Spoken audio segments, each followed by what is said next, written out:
اب یہ ایک ایسا سچویشن تھا، مرحلہ تھا، جس میں اللہ تبارک و تعالی نے یہ بتایا کہ نبی کو خود پتہ نہیں تھا کہ ان کے نبی ہونے کا، ان کے ساتھ وہی کچھ پیش آیا جو ایک عام انسان کے ساتھ اگر ایسا کچھ واقعہ آئے تو پیش آ سکتا ہے۔ یہ بہت بڑی دلیل ہے کہ اللہ کے رسول صلی اللہ علیہ وسلم سچے نبی ہیں۔ اللہ کے رسول صلی اللہ علیہ وسلم نے فرمایا کہ میں نے جبرائیل کو دیکھا تو 600 پر حضرت جبرائیل کے تھے، اور افق میں ہر طرف جبرائیل ہی جبرائیل چھائے ہوئے تھے، پورا آسمان جبرائیل تھے۔ ان کی اصلی حالت بہت بڑی تھی، پورا افق، پورا آسمان جبرائیل سے ہی چھایا ہوا تھا، اور ایک پر نہیں، دو پر نہیں، بلکہ ان کے 600 پر تھے۔ امت کی فکر کے لیے اپنا تن بندھن یوں لگایا کہ رب کو کہنا پڑا کہ فَلَعَلَّكَ بَاخِعٌ نَفْسَكَ أَلَّا يَكُونُوا مُؤْمِنِينَ، آپ اپنے آپ کو ہلاک کر لیں گے کہ یہ لوگ ایمان کیوں نہیں لاتے، اتنا افسوس کیوں کرتے ہیں آپ؟ جیسا کوئی دوست، جیسا کوئی کیا ہے، ماں اپنے بیٹے کو زیادہ محنت کرتے، رات دن ڈیوٹی کرتے دیکھتی ہے تو کہتی ہے کہ بیٹا اتنی محنت کیوں کرتے ہو؟ ایسا ہی پیار جھلکتا ہے رب العالمین کا اپنے حبیب کے لیے۔ ان لوگوں کو ڈرائیے جو اللہ سے بے خوف ہو گئے، آخرت کو بھول گئے، عذاب کو بھول گئے، جہنم کو بھول گئے، اور منمانی میں لگے ہوئے ہیں، اللہ کو چھوڑ کر دوسروں کو پکار رہے ہیں، اللہ کی شریعت کو بھول گئے، ابراہیم کی شریعت کو بھول گئے، توحید کو بھول گئے، شرک کے اتاہ گندے گہرائیوں میں چلے گئے، اور شرک کے ان لوگوں نے ایسے ایسے رسومات نکال لیے کہ یہاں پر ڈراوا سب سے اہم ترین ہے۔ تو اللہ کے رسول صلی اللہ علیہ وسلم کو فرمایا کہ فَأَنذِرْ، آپ ڈرائیے۔ جیسے ہی بتایا کہ میں اللہ کا رسول ہوں تو خدیجۃ الکبریٰ رضی اللہ عنہا نے کہا مجھے پہلے سے امید یہی تھی کہ آپ اس امت کے رسول ہوں گے۔ بچوں میں حضرت علی ہیں، غلاموں میں زید بن حارثہ ہیں، آزاد مردوں میں صرف ایک نام ہے صدیق اکبر کا، ابو بکر صدیق۔ ہماری خواتین بھی اللہ تعالیٰ معاف کرے، چھوٹے چھوٹے باتوں پر تو لڑائیاں ہوتی۔ میکے نہیں بھیجا، بیوی کہتی ہے کہ مجھے طلاق دے دیجیے۔ فلاں نیکلیس لے کے نہیں دیا، بیوی کہتی ہے کہ میں تمہارے ساتھ نہیں رہتی۔ فلاں بچوں کو فلاں ہائی اسکول میں داخلہ نہیں ملا، بیوی کہتی ہے کہ میں تمہیں چھوڑ کے چلی جاؤں گی۔ لیکن اللہ کی کوئی بندی آج تک مجھے فون کر کے یہ نہیں بتائی کہ میرا شوہر توحید قبول نہیں کیا، اس واسطے میں گھر چھوڑ کے جانے کی بات کی۔ میں نے آج تک کسی بندی کا کوئی فون ایسا تو نہیں سنا۔ MSLI TV، رہنمائی بدلتی دنیا کے لیے۔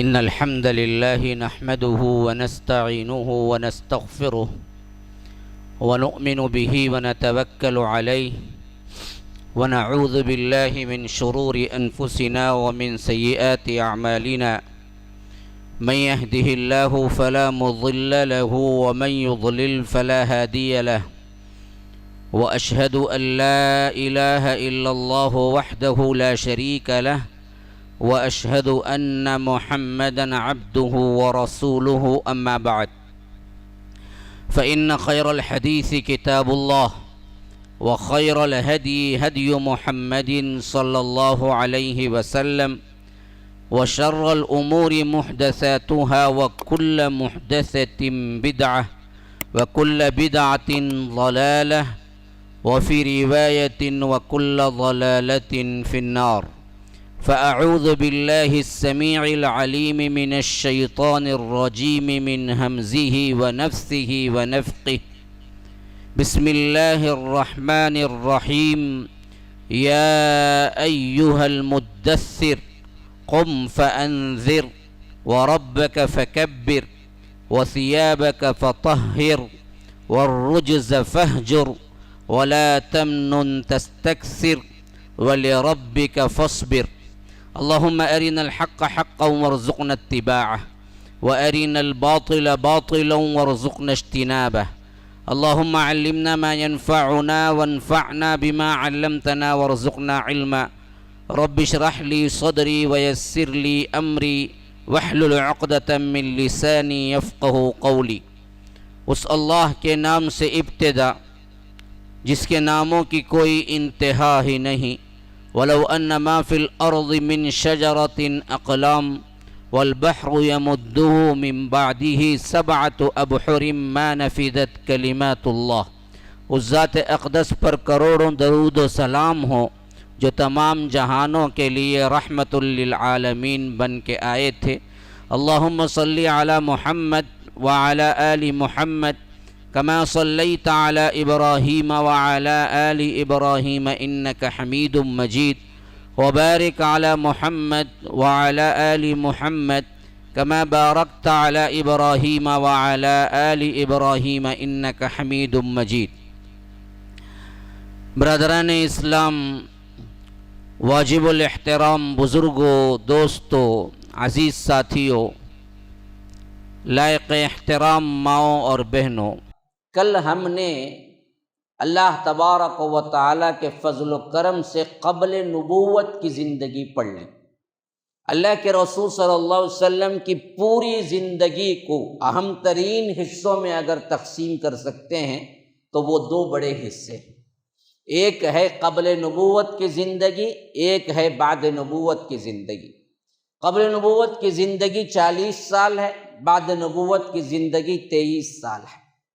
تو اس حیثیت سے ان دو بڑے حصوں میں کا ایک حصہ جو قبل نبوت کی زندگی ہے، میں نے کوشش کی کہ اس کے اہم ترین واقعات آپ کے سامنے آ جائے، اور الحمدللہ جو لوگ کل آئے تھے شاید ویسے ہی صورتیں لگ رہے ہیں کل جہاں تک میں نے دیکھا، اللہ آپ لوگوں کو جزائے خیر دے۔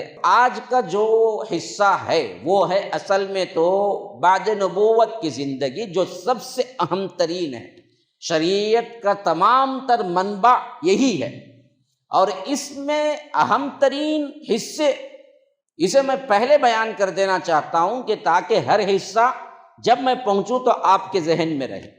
اس کو اگر ہم تقسیم کریں گے تو 3 بڑے اہم ترین حصے ہیں، جس میں سے 2 یوں سمجھ لیجئے کہ آپ کے لحاظ سے پہلے سے مشہور ہیں، ایک ہے مکی دور، ایک ہے مدنی دور۔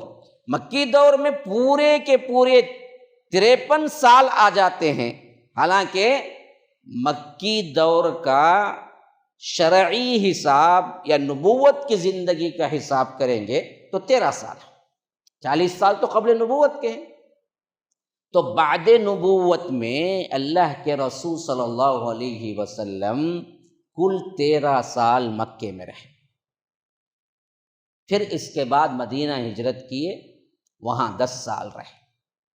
تو اس اعتبار سے 2 بڑے حصے ہو گئے بعد نبوت میں، نبوت ملنے کے بعد ایک مکی زندگی کے 13 سال، ایک مدنی زندگی کے 10 سال۔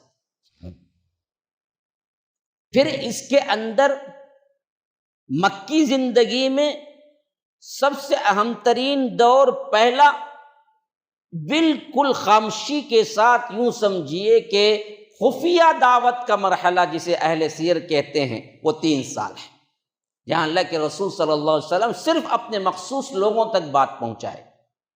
علل اعلان دعوتی مرحلہ 4 نبوت سے شروع ہوتا ہے اور 10 نبوت تک محیط ہے، اور 10 کے بعد بیرون مکہ دعوتی مرحلہ شروع ہوتا ہے، جہاں اللہ کے رسول صلی اللہ علیہ وسلم مکہ چھوڑ کے باہر گئے، طائف وغیرہ۔ پھر اس کے بعد وہ مرحلہ آخری ہو جاتا ہے جہاں سے 13 نبوت لگتا ہے، تو اللہ کے رسول صلی اللہ علیہ وسلم مدینہ جانے کے لیے وہاں سے اعلان کر دیتے ہیں۔ تو اب اس حیثیت سے بات ذہن میں رکھیے کہ کل جہاں پر میں نے چھوڑا تھا کہ اللہ کے رسول صلی اللہ علیہ وسلم غار حرا میں تحنث کیا کرتے تھے، تقریباً نبوت سے 3 سال پہلے، یعنی یوں سمجھیے کہ 37 کے بعد سے، یہ 38، 39، 40، اور وہ بھی وہ جو قمری حساب سے ہیں، قمری حساب سے ہیں، اسلامی کیلنڈر کے تحت ہیں، عمر مبارک کا، انگریزی حساب نہیں ہے۔ تو اس حساب سے یہ 3 سال اللہ کے رسول صلی اللہ علیہ وسلم غار حرا میں رہے، جس کے آخر میں جبرائیل آئے اور اللہ کے رسول صلی اللہ علیہ وسلم سے وحی کے الفاظ لے کے آئے، اور وہ اقرا سے 5 آیات سورہ علق کے تھے، جسے لے کے اللہ کے رسول صلی اللہ علیہ وسلم اما خدیجۃ الکبریٰ کے پاس آئے۔ اب یہ ایک ایسا سچویشن تھا، مرحلہ تھا، جس میں اللہ تبارک و تعالی نے یہ بتایا کہ نبی کو خود پتہ نہیں تھا کہ ان کے نبی ہونے کا، ان کے ساتھ وہی کچھ پیش آیا جو ایک عام انسان کے ساتھ اگر ایسا کچھ واقعہ آئے تو پیش آ سکتا ہے۔ یہ بہت بڑی دلیل ہے کہ اللہ کے رسول صلی اللہ علیہ وسلم سچے نبی ہیں، کیونکہ پہلے سے ان کو پریکٹس تھی، یا پہلے سے وہ شوق رکھتے تھے، یا پہلے سے ان کی خواہش ہوتی تھی، تو فرشتہ آتا اور کہتا کہ آپ اس امت کے نبی ہیں، یا کچھ انہونی ہوتی تو خوش ہو جاتے۔ تو میں تو پہلے ہی سوچ رہا تھا یہی، لیکن ہمیں بخاری کی احادیث اور سیرت کے اہم ترین احادیث اور تاریخی روایات سے کیا معلوم ہوتا ہے؟ اللہ کے رسول صلی اللہ علیہ وسلم کا ری ایکشن وہی تھا جو ایک عام انسان کے ساتھ وہ حالات پیش آئے تو کیا ہو سکتا تھا۔ اسی لیے اللہ کے رسول صلی اللہ علیہ وسلم گھر پہنچے تو کہا کہ زمیلونی زمیلونی، مجھے تو ڈر لگ رہا ہے، مجھے چادر اڑا دو۔ کچھ دیر استراحت بھی کیا، آرام بھی کیا، پڑے بھی رہے۔ جب وہاں پر تھوڑا سا سکون ہوا تو تب جا کے اپنی بیوی سے مشورہ کیا کہ میرے ساتھ کچھ انہونی تو نہیں ہو رہی ہے، پتہ نہیں، مجھے جان کا خوف لگتا ہے۔ تو اس وقت اما خدیجۃ الکبریٰ نے فرمایا کہ ہرگز نے اللہ ضائع نہیں کرے گا آپ کو۔ انہوں نے ڈھاریس بندھوائی، انہوں نے اللہ کے رسول صلی اللہ علیہ وسلم کو سب سے پہلے سپورٹ کیا کہ ایسا کچھ نہیں ہوگا آپ کے ساتھ۔ صرف اتنا ہی نہیں کیا، بلکہ یوں سمجھیے کہ میدان میں اتر کر اس کے لیے کام بھی شروع کر دیا۔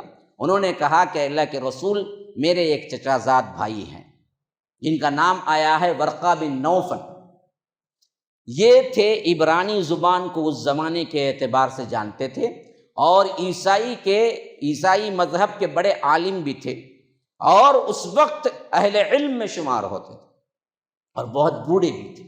انہوں نے کہا کہ ہم کیا کریں گے، ان سے جا کے مشورہ کریں کہ آپ کے ساتھ ہوا کیا ہے۔ اور یہ اللہ کے رسول صلی اللہ علیہ وسلم کو لے کے پہنچے تو انہوں نے پوچھا کہ بھتیجے، یہاں کی عربی بول چال کا ایک انداز ہے کہ ہر ایک کو اس طرح خطاب کرتے ہیں، تو انہوں نے کہا کہ بھتیجے تم نے کیا دیکھا؟ اللہ کے رسول صلی اللہ علیہ وسلم نے فرمایا کہ میں نے ایسا ایسا دیکھا، غار میں ایک شخص آیا۔ تو جیسے ہی انہوں نے سنا، انہوں نے کہا کہ اللہ کی قسم کھا کے کہتا ہوں، یہ وہی فرشتہ ہے جو موسیٰ کے پاس آیا کرتا تھا، اور خوشخبری ہو تم اس امت کے نبی ہیں۔ پھر اس کے بعد انہوں نے وہ الفاظ کہے جو تاریخ میں ثبت ہو کے رہ گئے کہ کاش کہ میں جوان ہوتا اور تمہارا بھرپور ساتھ دیتا، اور اس وقت بھی ساتھ دیتا جب آپ کی قوم آپ کو نکالتی تھی۔ اللہ کے رسول صلی اللہ علیہ وسلم پریشان ہو کے پوچھے، قوم مجھے نکالے گی؟ وہ قوم جو مجھے میرے راستے پہ پلکیں بچھاتی ہے، جو مجھے صادق اور امین کہتی ہے، جو میرے فیصلوں کو مانتی ہے، جو میرے پر اعتماد کرتی ہے، میرا احترام کرتی ہے، مجھے ایمان اور اسی طرح دیانتدار سمجھتی ہے، ایماندار سمجھتی ہے، وہ قوم مجھے نکالے گی؟ اوا مخرجیہم، وہ لوگ مجھے نکالیں گے؟ کہا کہ ہاں، جب کبھی بھی اس پیغام کو لے کر انبیاء آئے، قوموں نے ان کے ساتھ یہی کیا کہ ایک زمانہ آیا کہ وہ لوگ ان کو اس ملک سے نکالے، ان کو ہجرت کرنا پڑی۔ آپ کو بھی اس واقعے سے سابقہ پیش آئے گا، کاش کہ میں اس وقت زندہ ہوں تو آپ کا سپورٹ کروں گا۔ ان باتوں کے بعد اللہ کے رسول صلی اللہ علیہ وسلم کو تھوڑی سی ہمت ہو گئی اور واپس آ گئے، یہاں تک کہ کچھ ہی دنوں بعد ورقہ بن نوفل کا بھی انتقال ہو گیا، بہت بوڑھے ہو چکے تھے، اور اس کے بعد ایک وقفہ بھی ہو گیا۔ ایک طرح سے اب دراصل اللہ کے رسول صلی اللہ علیہ وسلم کے دل میں انتظار ہونے لگا، آخر وہ جو پہلی وحی آئی تھی دوسری کب آئے گی، لیکن دوسری آنے میں مدت ہو گئی۔ اب یہ انتظار کا وقفہ گویا کہ اللہ تبارک و تعالیٰ اس کے لیے تیاری کروا رہا تھا۔ بعض مفسرین کہتے ہیں، بعض سیرت نگار کہتے ہیں کہ 6 ماہ کا تھا، بعض کہتے ہیں کہ 1 ماہ کا تھا، بعض کہتے ہیں کہ 15 دن کا تھا، بعض کہتے ہیں کہ 10 دن کا تھا، لیکن بہتر یہ ہے کہ وہ وقفہ تھا، لیکن کچھ نہ کچھ تھا۔ اصح ترین روایات کے اعتبار سے 15 دن وحی رکی تھی، یہاں تک کہ اللہ کے رسول صلی اللہ علیہ وسلم اس دوران بہت پریشان ہو جایا کرتے تھے، کبھی کبھی گھر سے نکل جایا کرتے تھے، کبھی سوچتے تھے کہ آخر میرے ساتھ کیا ہو رہا ہے، کبھی اماں خدیجہ الکبریٰ سے ڈسکس کرتے تھے۔ اور ایسے ہی ایک مرتبہ جب اللہ کے رسول صلی اللہ علیہ وسلم نکلے، بہت دیر ہو گئی، گھر واپس نہ آئے، تو اللہ کے رسول صلی اللہ علیہ وسلم کو ڈھونڈنے کے لیے خدیجہ الکبریٰ نے اپنے ساتھی، اپنے غلام کو بھیجا کہ جاؤ دیکھو ابھی تک نہیں آئے ہیں۔ وہ بھی مکے کے بالائی حصے تک جا کے واپس آ گئے، کہیں نظر نہیں آ رہے ہیں۔ پریشان سی حضرت خدیجہ الکبریٰ تھی، یہاں تک کہ اللہ کے رسول صلی اللہ علیہ وسلم واپسی کی راہ لی۔ ابھی واپسی کی راہ ہی لی تھی کہ رستے میں ایک ندا آئی، اے محمد صلی اللہ علیہ وسلم، گھبرائیے نہیں، آپ اس امت کے رسول ہیں۔ اللہ کے رسول صلی اللہ علیہ وسلم دائیں بائیں دیکھا، کوئی نظر نہیں آ رہا تھا، یہاں تک کہ اللہ کے رسول صلی اللہ علیہ وسلم اوپر دیکھا تو جبریل امین اپنی اصلی حالت میں تھے۔ اسی لیے اللہ کے رسول صلی اللہ علیہ وسلم نے فرمایا کہ میں نے جبرائیل کو دیکھا تو 600 پر حضرت جبرائیل کے تھے، اور افق میں ہر طرف جبرائیل ہی جبرائیل چھائے ہوئے تھے، پورا آسمان جبرائیل تھے۔ ان کی اصلی حالت بہت بڑی تھی، پورا افق، پورا آسمان جبرائیل سے ہی چھایا ہوا تھا، اور 1 پر نہیں، 2 پر نہیں، بلکہ ان کے 600 پر تھے۔ جیسا کہ اللہ تبارک و تعالی فاطر کے شروعات میں کہتا ہے، الحمدللہ فاطر السماوات والارض جاعل الملائکہ رسلا اولی اجنحۃ مثنی وثلاث ورباع یزید فی الخلق ما یشاء۔ تمام تعریف اس رب العالمین کے لیے جس نے کیا ہے بے مثال اس دنیا کو پیدا کیا، لیکن اللہ تعالیٰ ان میں سے فرشتوں کو ایسے بھی بنایا ہے جس کے 2 پر ہیں۔ ہاں، اولی اجنحہ، اجنحہ کہتے ہیں پروں، کہ کوئی 2 پر والے ہیں، مثنا 2 پر، وثلاثا 3 ورباع 4 یزید فی الخلق ما یشاء، پھر اپنے خلق میں جتنا چاہتا ہے اضافہ کرتا ہے۔ گویا کہ اشارہ ہے کہ بعض 2 پر والے بھی ہیں، بعض 3 بھی، بعض 4 بھی، بعض 4 سے بھی زیادہ۔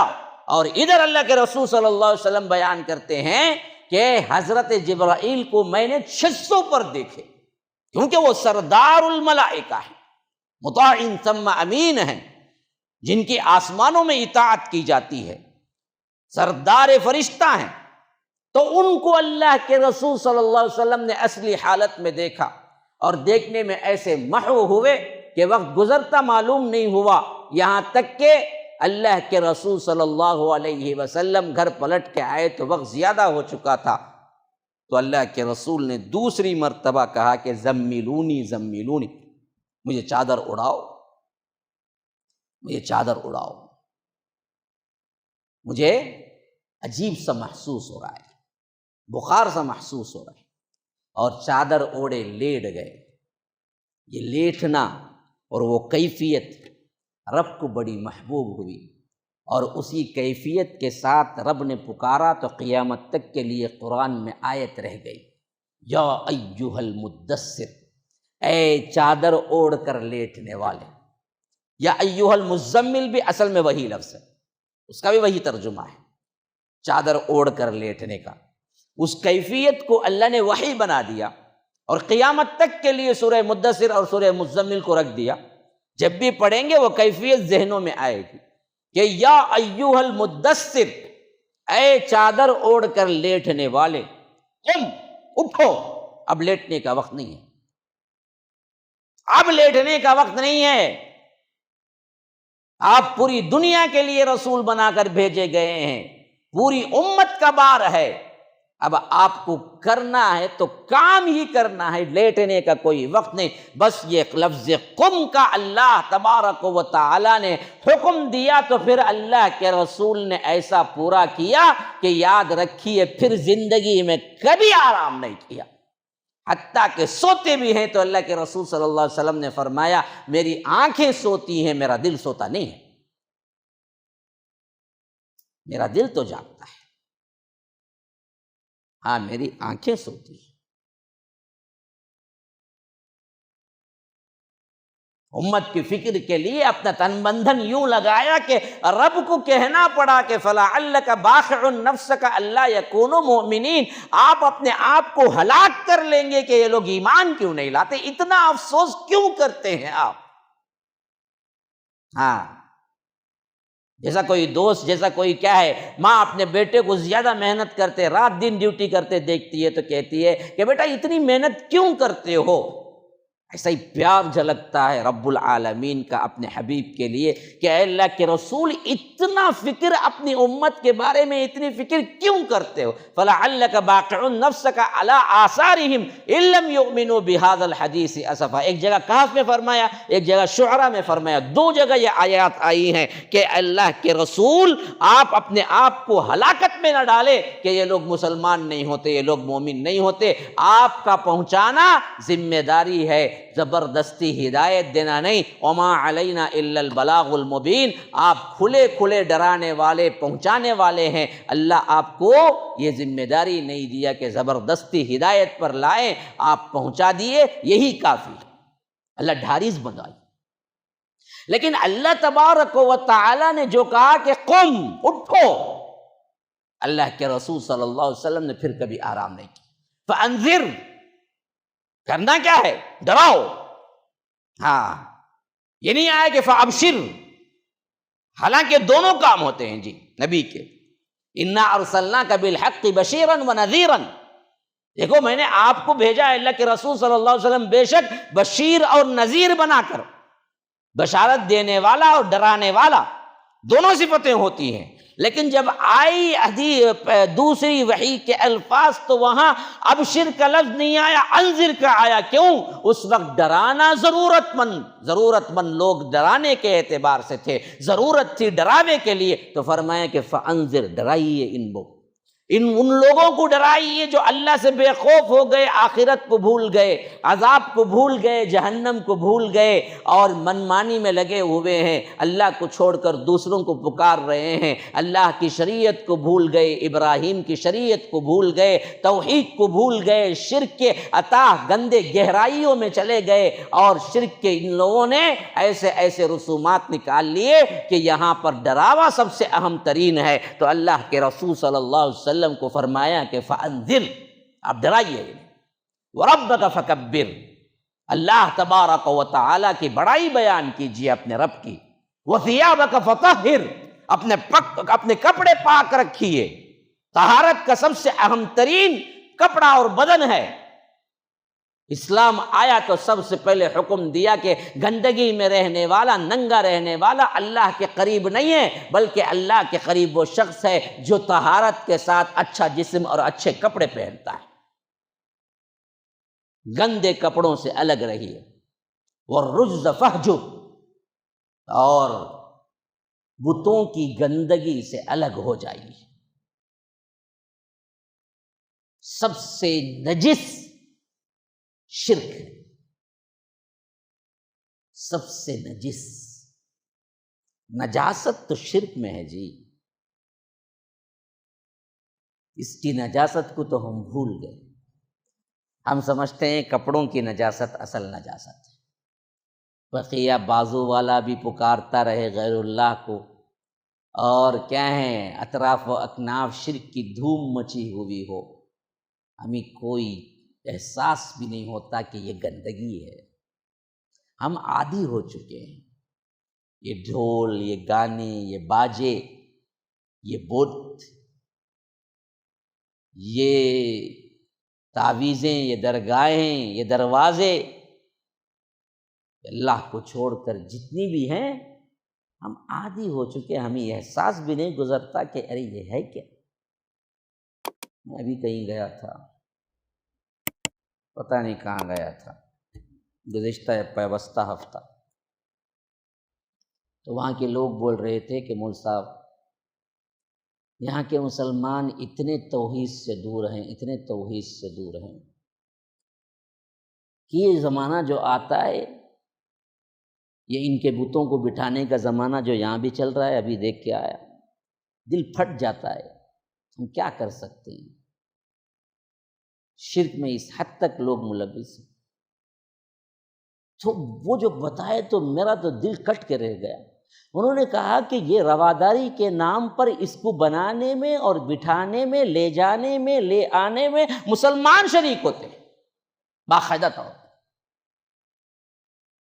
سمجھتے ہیں کہ یہ کیا ہے؟ رواداری ہے، یہ ہندوؤں سے اچھے تعلقات کی نشانی ہے، اور بدلے میں وہ پنجے بٹھائیں گے اور پنجے بٹھانے میں وہ ساتھ دیں گے، ہم بت بٹھانے میں ہم ساتھ دیں، دونوں ایک ہے۔ اور ہمارے کانوں پہ جون تک نہیں رہی، اس گندگی کو ہم قبول کیے ہوئے، ہاں، سوشل سروس کا نام دیے ہوئے۔ میرے بھائیو، کہاں جا رہی ہے یہ توحید ہماری؟ کہاں جا رہی ہے یہ توحید ہماری؟ یاد رکھیے، دل پھٹ کے رہ جاتا ہے جس توحید کے لیے اللہ کے رسول نے تمام کائنات سے لڑائی موڑ لی تھی، اس توحید کو ہم اللہ کے رسول کا نام لیتے ہوئے پامال کر رہے ہیں، اور ہمیں دکھ درد نہیں۔ اس کو بٹھانے میں ساتھ مشہور ترین ایک جماعت ہے، گزشتہ مرتبہ یا پیوستہ مرتبہ جب سیلاب آیا تھا، پانی ہمارے تمل ناڈو میں بھی بہت آ گیا تھا، اس کا نام کچھ تھا، وہ طوفان کا نام کچھ دیے گئے، آخرکار وہ طوفان ایسے آیا کہ کئی جگہ مندروں میں بھی گھس گیا۔ ہمارے مسلمان بھائی مندر جا کے صاف کر کے آئے اور بولے کہ دیکھو جی، ہم روادار ہیں، ہم ان کے مندر بھی صاف کر کے آئے۔ یہ کیا ہو گیا جی؟ یہ رواداری کے نام، ہم تو مل کے رہنا چاہتے ہیں۔ کون سا جی ملن ہے یہ ملن ہے یا بزدلی ہے؟ یا توحید کو بھول گئے تم؟ فرمایا کہ قم فانذر وربک فکبر وثیابک فطہر والرجز فہجر۔ یہ گندگی ہے، یہ بتوں سے آپ الگ رہیے۔ بس یہ الفاظ تھے کہ اللہ کے رسول صلی اللہ علیہ وسلم چادر اوڑے جو لیٹے تھے، اٹھے، پھر اس کے بعد تبلیغ دین حنیف کے لیے اپنے آپ کو وقف کر دیا۔ ابھی اس کے بعد سے لے کر 3 سال تک کا عرصہ، 1 نبوت، 2 نبوت، 3 نبوت، پوری زندگی لیل و نہار، رات و دن، شب و روز اللہ کے رسول صلی اللہ علیہ وسلم دعوت پہ لگا دی۔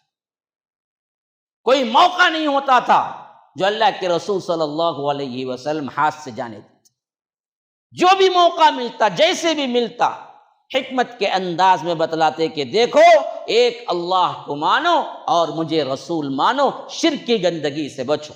سب سے پہلے اللہ کے رسول صلی اللہ علیہ وسلم پر اسلام قبول کرنے والے اماں خدیجۃ الکبریٰ ہیں۔ جیسے ہی بتایا کہ میں اللہ کا رسول ہوں، تو خدیجۃ الکبریٰ رضی اللہ عنہا نے کہا مجھے پہلے سے امید یہی تھی کہ آپ اس امت کے رسول ہوں گے۔ بچوں میں حضرت علی ہیں، غلاموں میں زید بن حارثہ ہیں، آزاد مردوں میں صرف ایک نام ہے صدیق اکبر کا، ابو بکر صدیق کا۔ جو لوگ پہل کرنے کے اعتبار سے حضرت علی سے کہتے ہیں کہ حضرت علی بھی پہلے اسلام قبول کیے، ہم ان کے انکاری نہیں ہیں، لیکن بچہ بچہ ہوتا ہے، بالغ بالغ ہوتا ہے، مرد مرد ہوتا ہے۔ اگر آزاد مرد میں قبول اسلام میں سبقت کرنے والا کوئی ہے تو وہ صدیق ہے، ان کے مقابلے پہ کوئی نہیں۔ ہاں، علی بن ابی طالب بھی اسلام قبول کیے، لیکن وہ ابھی 10 سال کے بھی پورے نہیں ہوئے تھے۔ خدیجۃ الکبریٰ تو ویسے ہی اللہ کے رسول صلی اللہ علیہ وسلم کی بیوی ہیں، وہ تو تھے ہی ماتحت، کمال تو صدیق اکبر کا تھا جو آزاد مرد ہوتے ہوئے سب سے پہلے اسلام قبول کیا۔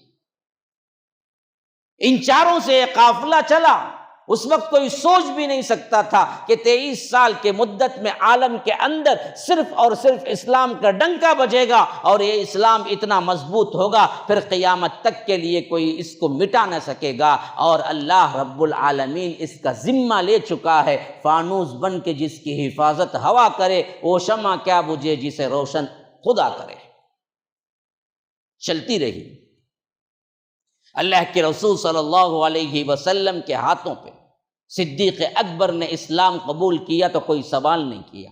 اسی لیے آخری زمانے میں اللہ کے رسول صلی اللہ علیہ وسلم فرمایا کرتے تھے، جس نے بھی میرے ساتھ کچھ نہ کچھ احسان کا سلوک کیا میں نے اس کے احسان کے بدلے احسان کر کے اس کا حصہ چکا دیا، لیکن صدیق کا چکا نہ سکا۔ یہ وہ شخصیت ہے جب میں نے اسلام کو پیش کیا تو اس نے کوئی سوال نہ کیا، کوئی پشو پیش نہ کیا، کوئی دیر نہ لگائی، بلکہ کیا ہے فوری طور پر اسلام قبول کر لی، اور انہی کی دعوت سے حضرت عثمان قبول کی، انہی کی دعوت سے حضرت عثمان بن مظعون قبول کی، انہی کی دعوت سے حضرت ابو عبیدہ آئے، انہی کی دعوت سے حضرت طلحہ آئے، انہی کی دعوت سے حضرت زبیر آئے، انہی کی دعوت سے حضرت سعید آئے۔ جتنے عشرۃ المبشرہ ہیں آپ اندازہ کریں، اصل میں صدیق اکبر کے دعوت کے تھرو آنے والے ہیں، اور صدیق اکبر نے جو کچھ مانا اس کے لیے بھی اپنا تن من دھن لگا دیا، یہاں تک کہ اللہ کے رسول صلی اللہ علیہ وسلم نے اپنے خاندان میں بات پہنچانے کا ارادہ کیا۔ جب اللہ تبارک و تعالی نے کہا کہ وَأَنذِرْ عَشِيرَتَكَ الْأَقْرَبِينَ، اے اللہ کے رسول صلی اللہ علیہ وسلم آپ اب اپنے خاندان والوں کو ڈرائیے، انذر، دیکھیے وہاں بھی ابشر نہیں آیا۔ اور یاد رکھو یہ نقطہ سب سے اہم ترین نقطہ ہے، تبلیغ اور دعوت گھر سے شروع ہوتی ہے، گھر سے۔ ہمارا مسئلہ کیا ہے؟ چراغ تلے اندھیرا، دعوت کے ڈنکے بج رہے ہیں کہاں؟ باہر، دعوت کے ڈنکے بج رہے ہیں کہاں؟ انٹرنیشنل، لیکن اپنا گھر باپ کو کبھی نہیں پیش کیا، ماں کو کبھی نہیں پیش کیا، بھائی بہن وہیں درگاہ میں، ماموں چاچا وہیں درگاہ پہ، لیکن ہم کو کیا ہے؟ توحید پہنچانی ہے کہیں دور دور نہ، توحید سب سے پہلے گھر سے شروع ہوتی ہے، دعوت سب سے پہلے گھر سے شروع ہوتی ہے، تبلیغ سب سے پہلے گھر سے شروع ہوتی ہے۔ ہمارے تبلیغی بھائیوں کو اللہ معاف کرے، پتہ نہیں کہاں سے انہوں نے لے لیا کہ سب موٹھا باندھتے ہیں نکل جاتے ہیں، گھروں کو کون دیکھے جی؟ کس نے بتایا یہ طریقہ کہ آپ چلے کے لیے نکل جائیے گھر کو چھوڑ کر؟ تبلیغ تو گھر سے شروع ہوتی ہے۔ بیوی بچے نمازی نہیں ہیں، بیوی بچوں پر کوئی کنٹرول نہیں ہے، ان کا سدھار اور ان کے لیے کوئی چیز نہیں ہے، آپ نکل جائیں 3 دن 40 دن، یہ کون سا فلسفہ ہے؟ کہاں کی سیرت ہے؟ کون سا نمونہ ہے؟ اللہ معاف کرے کہ بات سیدھی سمجھ کیوں نہیں آتی؟ توحید کی شروعات تو گھر سے ہونی چاہیے جی، گھر سے۔ شوہر اگر جانا بیوی پہ لازم ہے کہ وہ اس کو بتائے، بیوی جانی شوہر پہ لازم ہے کہ وہ اس کو بتائے۔ اللہ ایک ہے، اس کے علاوہ کوئی شریک نہیں ہے۔ آپ مجھے ماریں، آپ مجھے کچھ بھی کہیں، آپ غصہ کریں، لیکن میں آپ تک یہ پیغام پہنچانے کی ذمہ دار ہوں۔ ہماری خواتین بھی اللہ تعالیٰ معاف کرے، چھوٹے چھوٹے باتوں پر تو لڑائیاں ہوتی۔ میکے نہیں بھیجا، بیوی کہتی ہے کہ مجھے طلاق دے دیجیے۔ فلاں نیکلیس لے کے نہیں دیا، بیوی کہتی ہے کہ میں تمہارے ساتھ نہیں رہتی۔ فلاں بچوں کو فلاں ہائی اسکول میں داخلہ نہیں ملا، بیوی کہتی ہے کہ میں تمہیں چھوڑ کے چلی جاؤں گی۔ لیکن اللہ کی کوئی بندی آج تک مجھے فون کر کے یہ نہیں بتائی کہ میرا شوہر توحید قبول نہیں کیا، اس واسطے میں گھر چھوڑ کے جانے کی بات کی۔ میں نے آج تک کسی بندی کا کوئی فون ایسا تو نہیں سنا، آج تک نہیں سنا۔ چھوٹے چھوٹے مسائل پر تو انہیں کیا ہے بڑی اہمیت ہوتی ہے، شوہر سے لڑتی ہیں، جھگڑتی ہیں، اپنی بات منوا کے رہتی ہیں، لیکن توحید کے لیے بھی کبھی کیا کچھ؟ یہی حالت مردوں کی بھی ہے۔ بیوی سے محبت ہو جاتی ہے تو چھوٹی چھوٹی باتوں کا خیال رکھتے ہیں، اس کی نزاکت کا خیال رکھتے ہیں، اس کو یہ نہیں ہوتا، وہ نہیں ہوتا، یہ پسند نہیں، یہ پسند نہیں، یہ آئس کریم پسند ہے، یہ پناہ پسند ہے، اس کو یہ لے جاؤں گا، وہاں پھر آؤں گا۔ ارے اللہ کے بندے، شادی ہونے کے بعد اس کی توحید تو برابر کر دے۔ کبھی تو نے پوچھا کہ تم توحید ربوبیہ، الوہیہ، اسماء و صفات کو جانتی ہو؟ پڑھا ہے تم نے توحید؟ نہیں جانتی ہو تو کوئی کتاب پڑھا ہے تم نے اس پہ؟ درگاہوں کے بارے میں تمہارا عقیدہ کیا ہے؟ باپ نے کیا سکھایا تمہیں؟ وہاں جانا کیسا ہے؟ شرک ہے یا نہیں ہے؟ کبھی تسبیح لیا اپنی کیا ہے بیوی کا کہ کم از کم عام باتیں تو انہیں معلوم ہو کہ غیر اللہ کو کبھی پکارنا نہیں چاہیے، خواہ تمہیں 1 سال لگے 10 سال لگے بچہ نہ ہو تو بیوی اتنی تو ایماندار ہونی چاہیے کہ شوہر کو سمجھائے کہ ہم مانگے تو اللہ سے مانگے، لیکن کسی غیر، کسی درگاہ، کسی چادر، کسی کے لیے ہم نہیں جائیں گے۔ اتنی توحید تو تمہاری بیوی کے پاس ہے، تم نے کبھی ٹیسٹ لیا؟ ہم ان باتوں کو سمجھتے ہی نہیں ہیں کہ کچھ کرنے کی ہیں، کیونکہ ہمیں توحید کی عظمت ہی پتہ نہیں ہے۔ ہم کو صرف اتنا معلوم ہے کہ وہ مسلمان گھرانے سے، میں مسلمان گھرانے سے، ابا شادی کر کے رکھ دیے، مسئلہ ختم، ہم ان سے کیا پوچھنا ہے؟ ارے بندے ٹیسٹنگ تو لیا کر، کم از کم آئی وہ مشرکانہ ماحول سے۔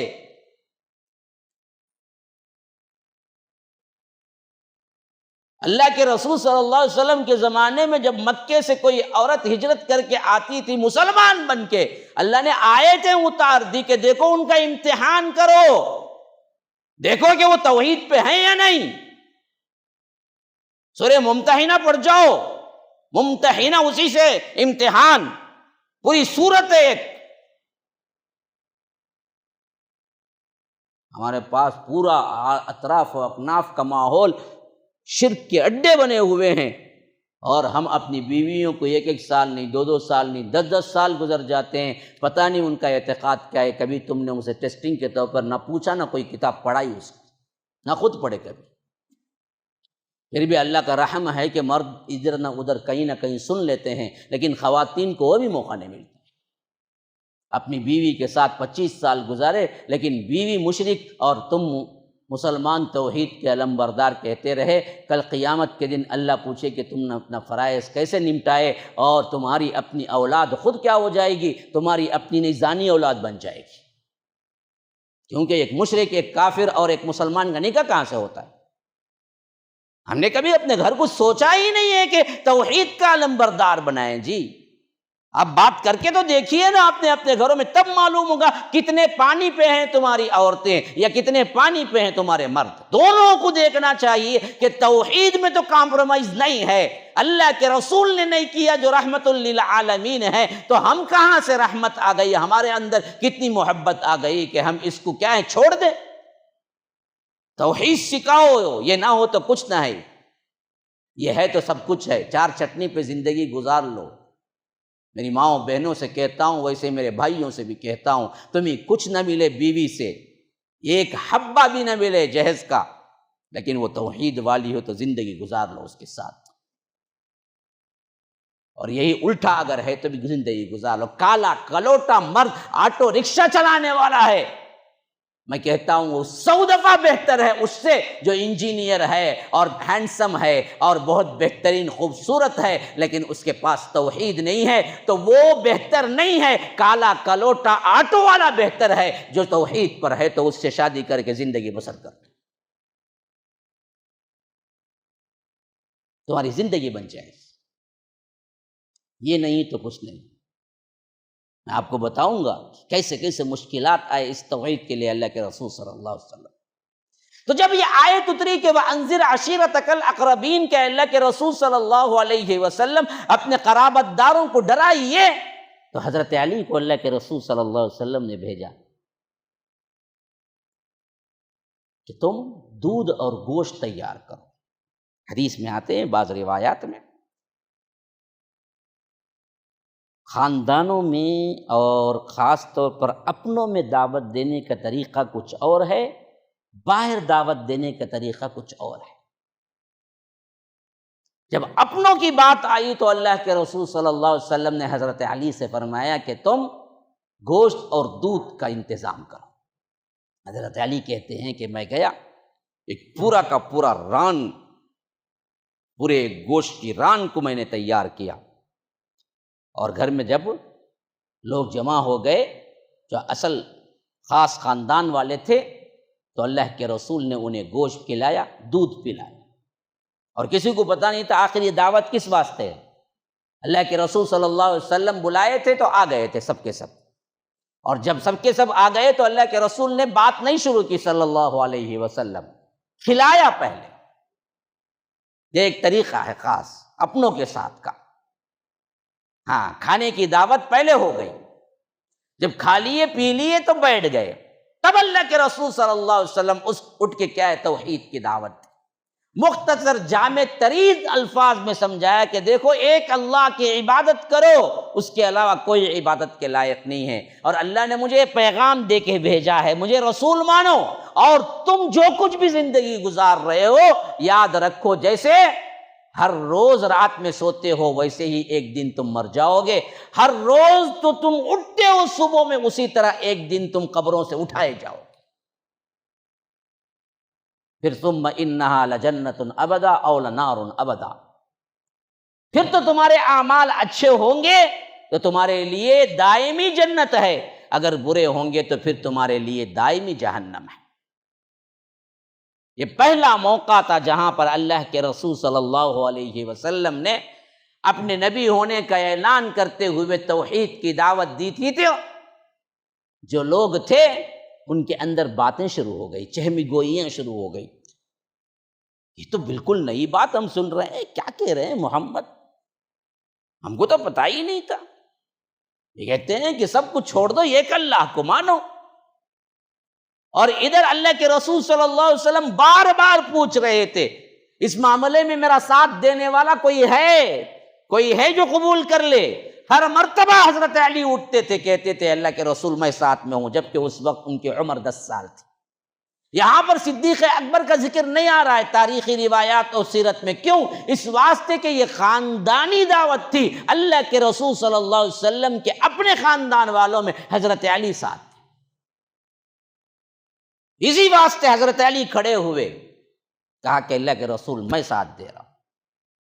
جو بیٹھے ہوئے خاندانی افراد تھے کھل کھلا کے ہنس پڑے، کہا کہ چھوٹا سا 9 سال 10 سال کا بچہ آپ کا ساتھ دے گا تو کچھ ہوگا، اور اس وقت حضرت علی کو آنکھوں کا درد بھی آیا ہوا تھا رضی اللہ عنہ، آنکھیں آئی ہوئی تھی جسے میڈراسائی کہتے ہیں۔ اللہ کے رسول صلی اللہ علیہ وسلم جب بھی اٹھتے پیار سے چمٹا لیتے اور کہتے کہ علی بیٹھ جاؤ، تم تو ہمارے ہو، ہم کو پتہ ہے، ہم تو کہہ رہے ہیں کہ کوئی دوسرا تو آئے ہمارے اس میں، لیکن کوئی نہیں آیا۔ جب بھی اللہ کے رسول صلی اللہ علیہ وسلم نے پکار لگائی حضرت علی اٹھ کے کھڑے ہوئے، اور جب 2-3 مرتبہ بٹھا دیا تو تیسری مرتبہ کہا کہ اللہ کے رسول میں آپ کا ساتھ پوری دل کے ساتھ دے رہا ہوں، حالانکہ مجھے آنکھیں آئی ہوئی ہیں، درد ہے، کمزور ہوں بیماری کی وجہ سے، لیکن میں آپ کے ساتھ دینے کے لیے تیار ہوں۔ اللہ کے رسول صلی اللہ علیہ وسلم ان کا ہاتھ پکڑ لیا اور انہیں بٹھایا، اور یہ دعوت ایک آدمی بھی قبول کیے بغیر واپس لوٹ گئے، کوئی نہیں قبول کی۔ اللہ کے رسول صلی اللہ علیہ وسلم کو معلوم ہوا یہ کانٹوں کی راہ ہے، پھولوں کی کوئی سیج نہیں ہے، یہاں بڑی مشکلات ہیں، اور سب سے بڑی مشکل تو اپنوں کی ہوگی، غیروں سے نہیں۔ آپ بھی کام کر کے دیکھیے، آپ کو مسائل آئیں گے اپنوں سے، غیروں سے نہیں۔ یہ سنت ہے، یہ سیرت ہمیں بتاتی ہے، سکھاتی ہے۔ سب سے پہلا الزام، سب سے پہلی بات، سب سے پہلا جھگڑا اپنے آدمیوں سے ہوگا۔ یہ توحید کے لوازمات میں سے ہیں۔ کوئی اکا دکا اپنے اپنے خاندان کے اعتبار سے پورا کا پورا قبول کر لے تو کر لے، لیکن عموم یہی ہوتا ہے۔ اللہ کے رسول صلی اللہ علیہ وسلم کے ساتھ بھی یہی ہوا، یہاں تک کہ اللہ کے رسول صلی اللہ علیہ وسلم اپنے خاص صحابہ سے ملنے کے لیے یہ گھر کا انتظام کرنے لگی تاکہ صدیق اکبر کے ساتھ جو صحابہ آئے ان کے ساتھ قرآن سکھائے، قرآن پڑھائیں، قرآن کا درس دیں۔ سب سے پہلے توحید کی بنیاد کے لیے نصابی کتاب قرآن ہے، اللہ کے رسول کی حدیث ہے۔ ہم الا بلا پڑھتے ہیں لیکن قرآن نہیں پڑھتے۔ کہاں سے توحید سمجھ آئے؟ کتنے فرق ہیں آج نعرے لگانے والے، ان سب کو اکٹھا کرو، ایک سروے اٹھاؤ۔ کوئی فرقے سے ہمیں کچھ لینا دینا نہیں ہے، صرف ایک چھوٹے سے محلے سے بھی سروے اٹھاؤ، 1,00,000 افراد مسلمان ہیں، سروے اٹھاؤ کہ ان میں جو بڑے ہیں ماشاء اللہ سے 20 سال کی عمر کے ہیں، وہ لوگ 50,000 بھی ہیں، تو ایک سروے اٹھا کے لاؤ کہ ان میں سے مکمل قرآن ترجمے کے ساتھ کتنے پڑھے ہیں۔ مجھے امید نہیں ہے کہ 5-6 بھی نکل پائیں۔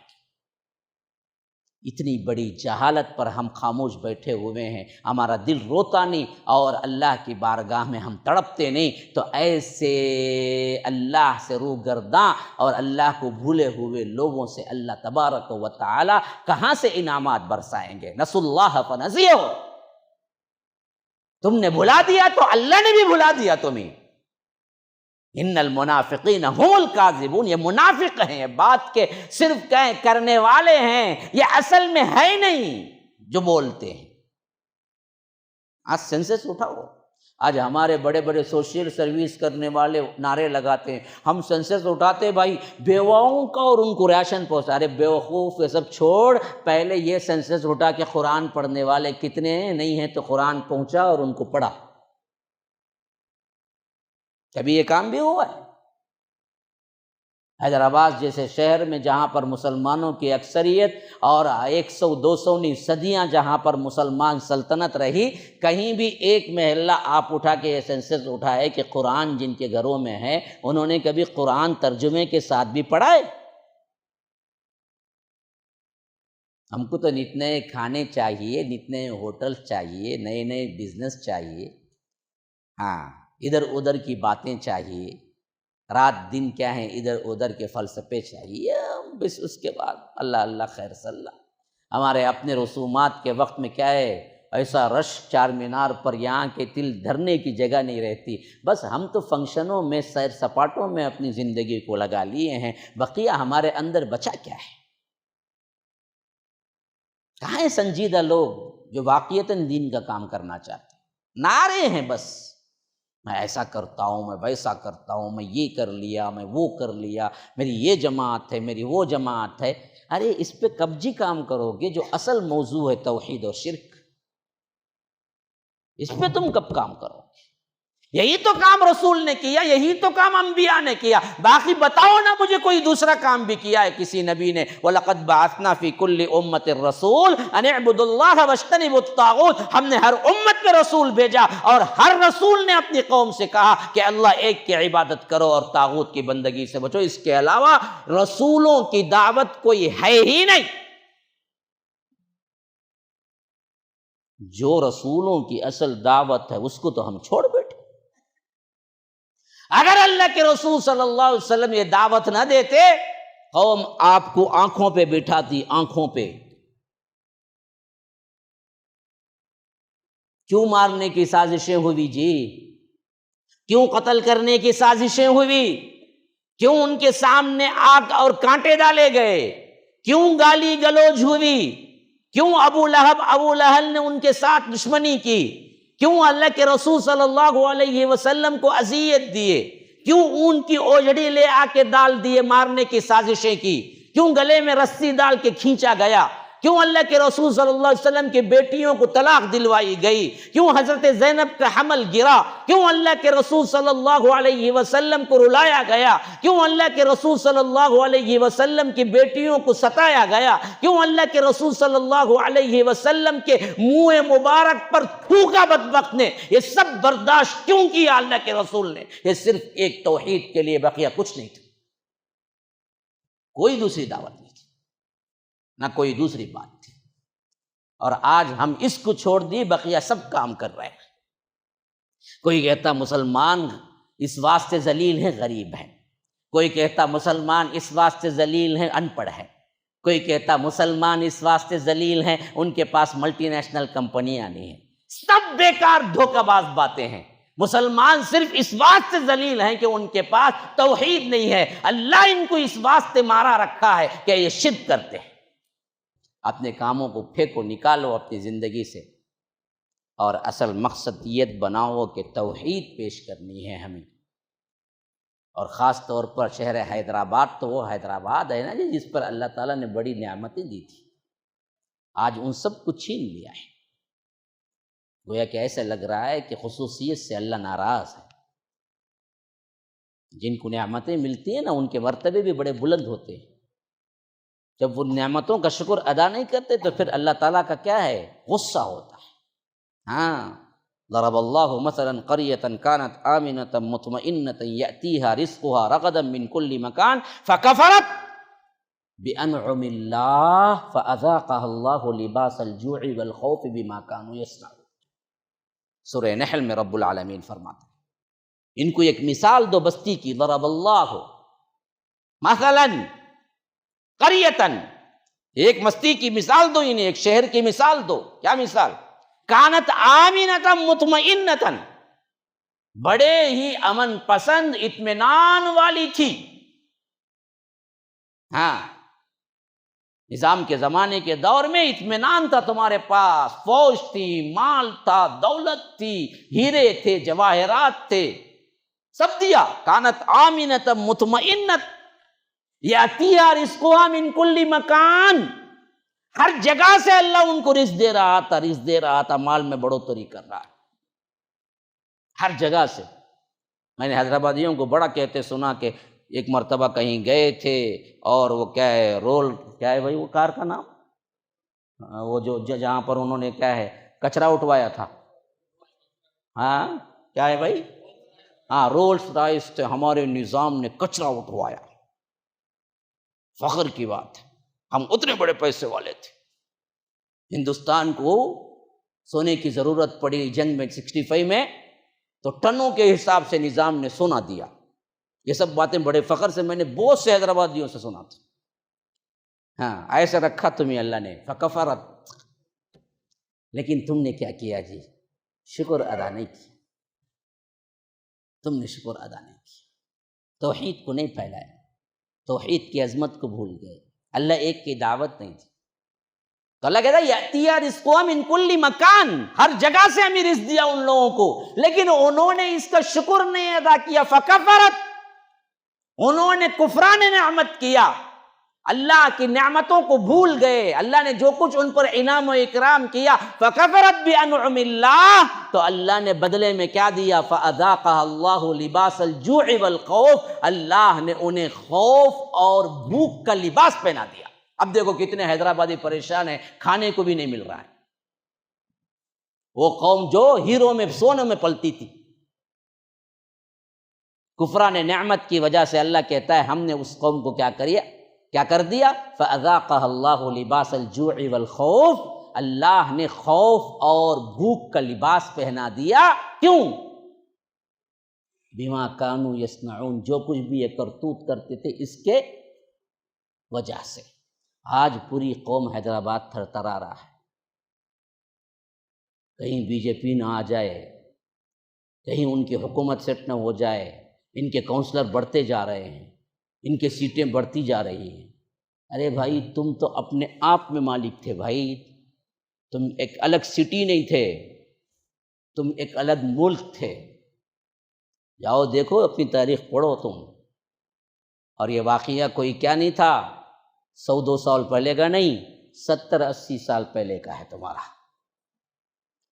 لیکن تم نے اس کا کوئی شکر ادا نہیں کیا، تو آج کچھ نہیں ہے ہمارے پاس۔ ہم تو پہلے ہی مایوس تھے، تمل ناڈو، چنئی وغیرہ پہلے سے ہائٹ کچھ نہیں، وہ بانجھ زمین تھی، وہ یہ تو زرخیز تھی، ہم کو کچھ ملا ہی نہیں۔ تاریخ میں کہیں ڈھونڈ کے بھی آپ چنئی کا کوئی نیا کوئی کارنامہ ڈھونڈ کے لا نہیں سکتے، ہم تو وہیں کے تھے پڑے ہوئے، لیکن اللہ نے آپ کو بہت دیا تھا، لیکن آج ہے نہیں۔ وجوہات کیا ہیں جی؟ جو کام کرنا تھا وہ تو کیے نہیں۔ مجھے وہ افسوس بڑا ہوتا ہے جب بھی میں آتا ہوں کہ کاش کہ یہ لوگ سمجھ پائیں، ماضی سے سبق لیں اور جڑ جائیں، لگ جائیں، متحد ہو جائیں، تو آج بھی اللہ تبارک و تعالی اسی نظام کو جو کچھ دیا تھا اللہ آج بھی دینے پہ قادر ہے نہیں؟ ہاں، لیکن ہم بدلتے نہیں، ہم بدلتے نہیں، قرآن کو بدل دیتے ہیں۔ ہم بدلنے کے لیے تو تیار نہیں ہیں، لیکن اللہ کے احکامات کو بدلنے کے لیے تو خود بدلنے کے لیے تیار ہیں۔ اللہ ہی نیک توفیق دینے والا ہے۔ ھذا وباللہ التوفیق، وصلی اللہ وسلم علی نبینا محمد۔